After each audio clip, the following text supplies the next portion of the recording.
홍세화, 나는 파리의 택시 운전사, 베스트셀러로 많은 분들의 사랑을 받고 본인도 많은 지명도 획득과 경제적 도움을 많이 받았겠죠. 그리고 한때 노동당이라는 정당의 대표인가 비대위원장인가 하여간 고문인가 지도자급으로 노동당에서 원로로 역할을 하고 있습니다. 이분이 아마 한겨레겠죠. 경향인가요? 칼럼을 썼습니다. 첫 번째 문장 보시겠습니다. 애초 나에게 조국 가족이 벌인 기회의 사재기가 기소 요건인지 아닌지는 중요한 물음이 아니었다.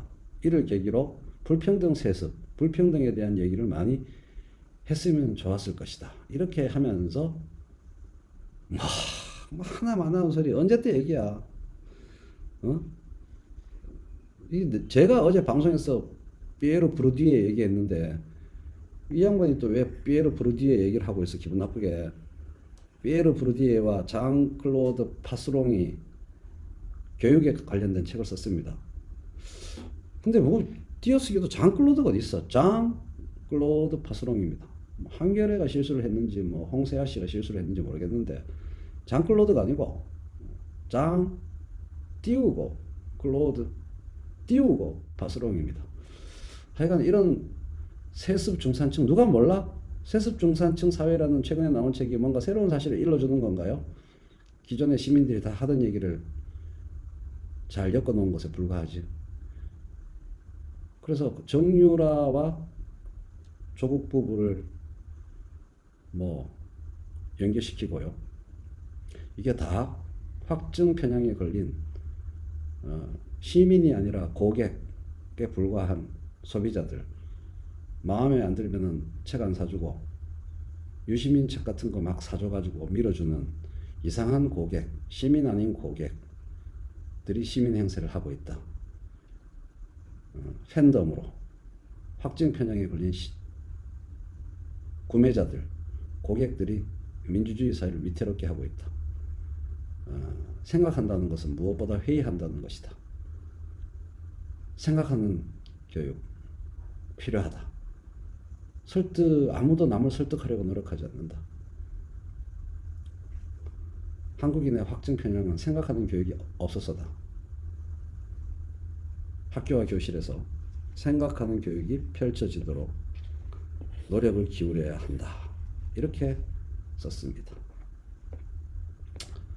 제가 썼습니다. 위 칼럼의 첫 문장, 애초 나에게 조국 가족이 벌인 기회의 사재기가 기소 요건인지 아닌지는 중요한 물음이 아니었다. 그리고 본문에서는 우리 사회의 불평등 구조에 대해서 장광설을 펼친 후에 마지막 문장은 이겁니다. 첫 번째 문장은 기소 요건인지 아닌지는 중요한 물음이 아니었다고. 마지막 문장은 생각하는 교육이 펼쳐지도록 노력을 기울여야 한다. 이렇게 끝났습니다. 홍세화 씨는 자신의 첫 문장을 통해서 자신이 얼마나 생각하는 교육을 못 받은 사람인지 분명히 드러내면서 자신의 몸을 바쳐서 자신의 어리석음을 갖다 바치면서 생각하는 교육이 얼마나 중요한지 몸으로 보여주고 있다. 기소 요건에 해당되지 않는 그런 사람이 수사나 기소 대상이 될 때 그 사회 구성원의 인권이 가차없이 파괴되는 것이며 그러한 인권 파괴의 우려에 대해서 분명히 경계하고 반대하지 않는 사회는 근대 사회가 아니라는 것을 전혀 모르는 전 근대적 인간이 위 칼럼의 필자 홍세화 씨다. 그는 문명을 떠받드는 요체를 근대 시민 문명, 시민 사법제도가 근대 사법제도가 어떻게 생겼는지 그리고 그것보다 훨씬 더 거슬러 올라가서 문명이 어떤 기반이 성립하는지를 모르는 야만인이다. 그런데 오늘 아침에 많은 사람들은 야만인이 생각하는 교육을 해야 한다고 역설하는 기괴한 광경을 오늘 아침에 목격하고 말았다. PS. 홍세화 씨가 한때 대표를 맡았던, 대표거나 책임자를 맡았던 노동당은 얼마 전 노동당의 붉은 깃발을 들고 광화문에 윤석열 처벌을 외치는 집회에 나왔습니다. 그리고 그 추운 날 윤석열 처벌과 검찰 개혁을 목이 터져라 외쳤습니다. 최인호 TV와 함께 말이죠. 그 젊은 당원들과 먼저 토론회를 하고서 생각하는 기회를 가지기를 권합니다. PS2. 저희 친구 안동대학교 똑같은 파리 출신, 그 유명한 파리 소르본느 대학 제4대학 파리 4대학 음악학 박사인 현 안동대 교수, 조만간 최인호 TV에 출연해서 음악과 인간의 관계에 대해서 여러분께 말씀드릴 김진호 박사는 이렇게 말했습니다. PS2는 제가 안 써놨네요. 제 친구 김진호 박사가 씁니다. 신문에 칼럼을 기고합니다. 그리고 첫 문장을 이렇게 시작합니다. 내게 있어서 애초부터 홍세화가 파리의 여성 유학생들한테 질척대는 남봉꾼이었는지 여부는 의문의 물음의 대상이 아니었다. 라고 칼럼 첫 문장을 시작하면 그는 그 글에 대해서 뭐라고 말할 것인가? 이상입니다.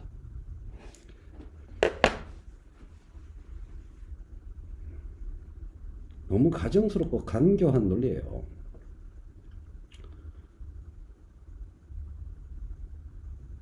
제가 뭔가 이 사회의 근대와 인권에 대해서 모두가 보편적으로 인정할 만한 90%의 바디를 이루는 글을 쓰면서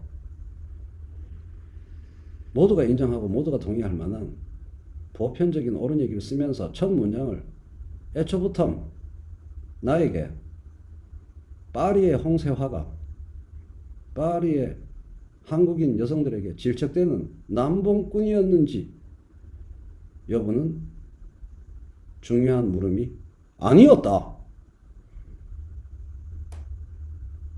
이렇게 칼럼을 시작하면 그는 도대체 뭐라고 말할 것인가? 글 그따위로 쓰지 마세요, 홍세화 선생님.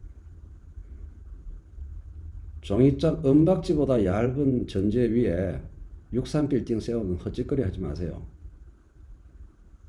정작 길게 자세하게 책임을 지면서 논술을 해야 될 부분을 당연히 확보된 전제인 것처럼 뭉치고 지나가지 마세요.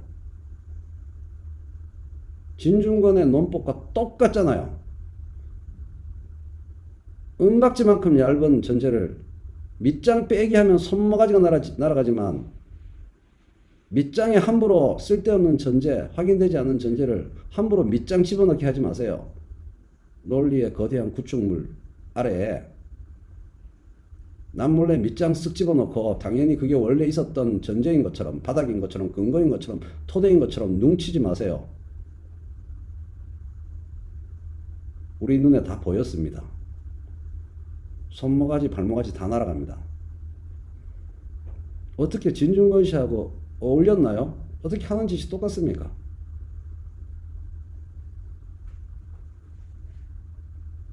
은박지보다 더 얇은 전제가 원래 있었던 것처럼 남들이 손이 눈보다 빠릅니까?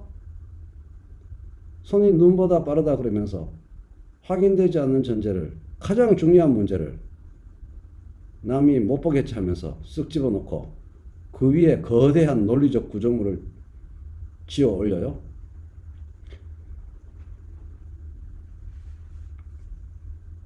그렇게 글 쓰지 마시고, 글을 모독하지 마시고, 홍세화 씨, 귀하께서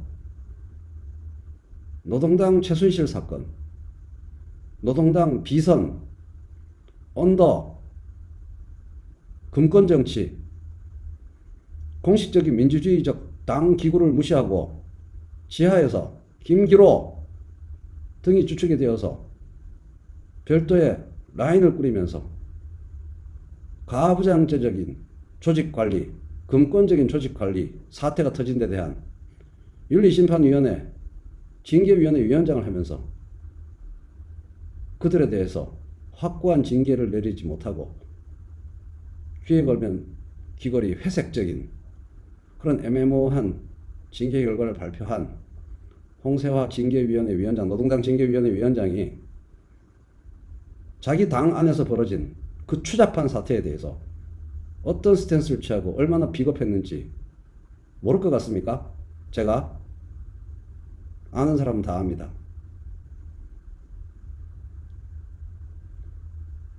무슨 놈의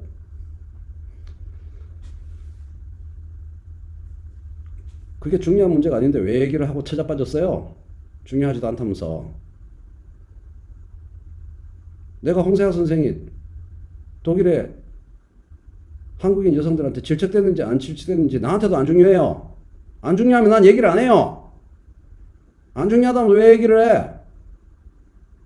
사람이 왜 그렇게 가정스러워요? 그거 어디서 배웠어요?